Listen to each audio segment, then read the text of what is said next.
Assalamualaikum warahmatullahi wabarakatuh. Selamat datang kembali teman-teman mahasiswa. Ada sebuah semboyan populer dari Pak Yus Badudu.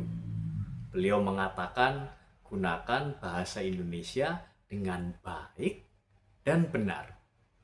Perhatikan kata baik disebut duluan, ya, disebut terlebih dahulu sebelum benar. Mengapa kira-kira? Karena berbahasa yang baik, yakni yang santun dan beretika, itu menjadi fondasi yang lebih mendasar. Inilah yang akan kita bahas, etika berbahasa. Dalam KBBI, etika dimaknai sebagai ilmu tentang apa yang baik dan buruk, serta tentang hak dan kewajiban moral. Jadi, etika berbahasa adalah pedoman tentang bagaimana kita seharusnya berkomunikasi, bukan hanya secara gramatikal yang benar, tetapi juga secara moral yang baik. Mengapa ini penting? Karena bahasa adalah cerminan karakter. Sebuah pepatah berbunyi, bahasa mencerminkan bangsa.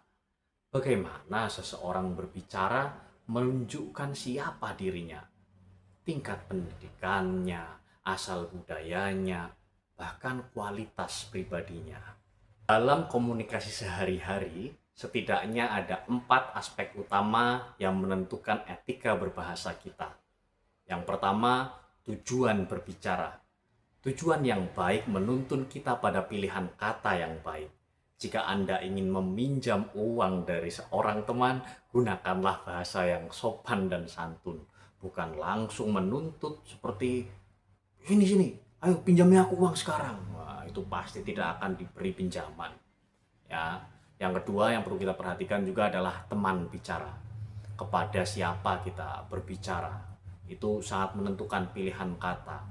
Menyapa kepada dosen, ya, lewat di depannya, woi pak, itu tampak kurang sopan, ya, atau tidak pantas.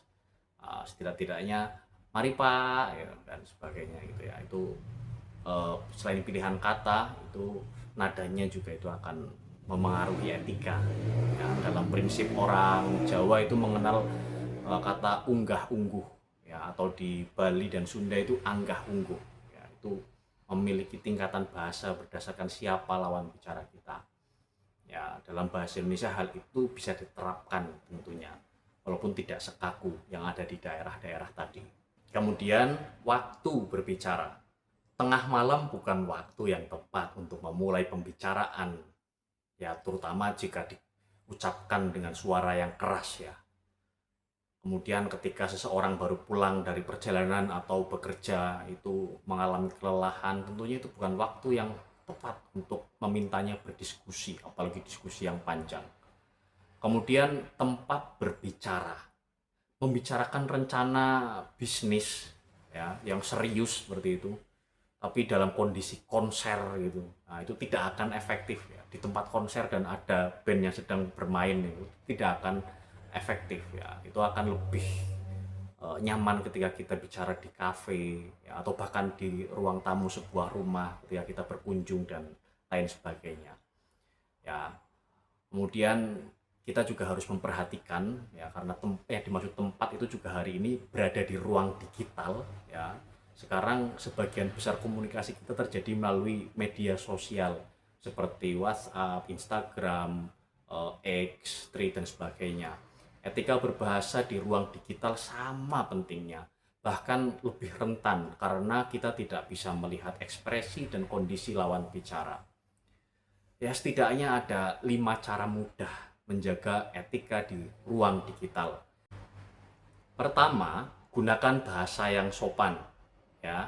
Hindari kata-kata kasar, kotor, atau sarkasme yang menyakitkan, terutama yang menyerang hal-hal yang bersifat personal, itu perlu dihindari. Yang kedua, hindari informasi sensitif yang mengandung sara. Yang ketiga, hargai karya orang lain dengan selalu menyebutkan sumbernya, penciptanya siapa, penyanyinya siapa, karya siapa. Kemudian keempat, bijak dalam meneruskan atau share informasi. Ya, cek dulu apakah itu valid atau hoax. Ya. Kemudian yang kelima, meminimalisasi informasi pribadi. Tidak semua hal tentang diri kita perlu dipublikasikan ke khalayak umum. Ya. Ada satu hal lagi yang sangat relevan untuk dunia akademik, plagiarisme dalam tulisan. Mengambil kalimat atau gagasan orang lain tanpa menyebutkan sumbernya adalah bentuk pelanggaran etika berbahasa tulis yang serius. Ini bukan hanya soal aturan kampus, ini soal kejujuran dan integritas. Ini nanti akan dibahas di bab etika akademik nanti. Ya, teman-teman, berbahasa yang baik dan beretika bukan berarti kaku atau berlebihan. Ini tentang kepekaan dan rasa hormat terhadap orang lain. Pilihan kata yang tepat pada waktu yang tepat, pada tempat yang tepat, kepada orang yang tepat. Nah, itulah inti dari etika berbahasa. Sampai jumpa. Assalamualaikum warahmatullahi wabarakatuh.